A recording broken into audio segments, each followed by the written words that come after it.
नेहरू जी, पंडित नेहरू, जवाहरलाल नेहरू, जवाहरलाल नेहरू, नेहरू नेहरू जी ने पाकिस्तान के कहने पर यह शर्त स्वीकार की है कि इन बांध में जो मिट्टी आएगी, कूड़ा कचरा आएगा और बांध भर जाएगा, इसकी सफाई नहीं कर सकते। पंडित नेहरू उन्हें सोने भी नहीं देते और जीने भी नहीं देते। जवाहरलाल नेहरू हाजिर हो। पाक ऑक्यूपाई कश्मीर का अगर अस्तित्व है तो जवाहरलाल नेहरू जी की ये युद्ध विराम के कारण है। I don't think even the Congress people remember Jawaharlal Nehru ji as much as you do. Nehru ने क्या किया, इंदिरा गांधी ने क्या किया, यहाँ तक कि मेरी माँ के आंसुओं तक चले गए। कहीं भी बांध बनता है तो उसमें एक मैकेनिज्म होता है उसकी सफाई का, डीसिल्टिंग का। उसमें जो मिट्टी भर जाती है, बाकी घास वगैरह आकर के भर जाता है तो उसकी कैपेसिटी कम होती है, तो उसकी सफाई के लिए यानी इनबिल्ट व्यवस्था होती है। नेहरू जी ने पाकिस्तान के कहने पर यह शर्त स्वीकार की है कि इन बांध में जो मिट्टी आएगी, कूड़ा कचरा आएगा और बांध भर जाएगा, इसकी सफाई नहीं कर सकते, डीसिल्टिंग नहीं कर सकते हैं।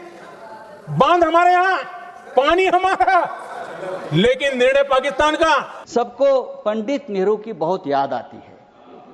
पंडित नेहरू हो, सरदार पटेल हो, भूतकाल में बहुत घूमते हैं आप लोग। पंडित नेहरू उन्हें सोने भी नहीं देते और जीने भी नहीं देते। सरदार पटेल की भी याद आती है। मेरा ये कहना है कि नेहरू तो महान थे, लेकिन सरदार पटेल को प्रधानमंत्री न बनाकर हमने एक ऐतिहासिक भूल की है। बात ऐसी है कि नेहरू साहब बहुत ही डेमोक्रेटिक आदमी थे, सरदार पटेल लोह पुरुष थे। अगर सरदार पटेल ऐसे नेता थे जिसने पहली बार आरएसएस पर प्रतिबंध लगाया था, अगर सरदार पटेल जीवित होते और 10 साल तो ये लोग आज सामने दिखते भी नहीं। नेहरू बार बार आ जाते।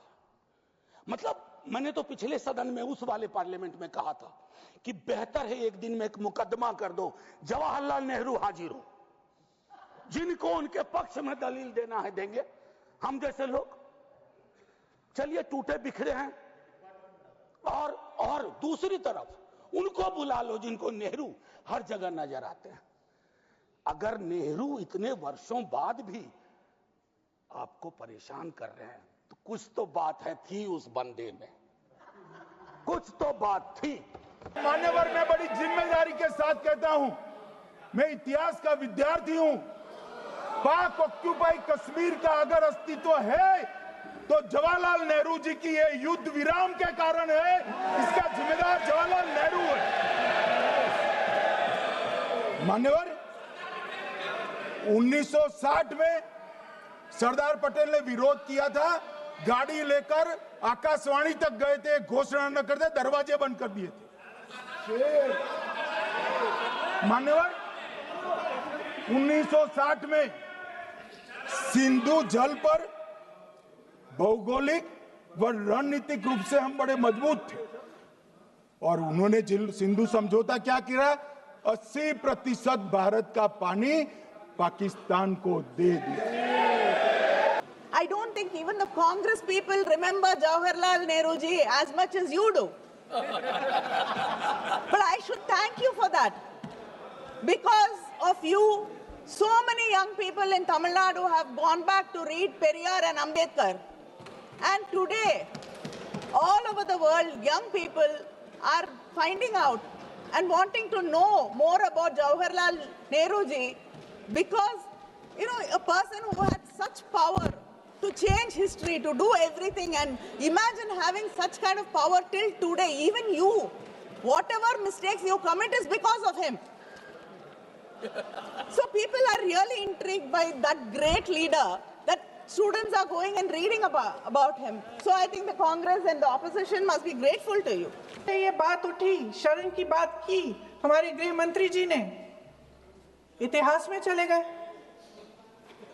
नेहरू ने क्या किया, इंदिरा गांधी ने क्या किया, यहाँ तक कि मेरी माँ के आंसुओं तक चले गए।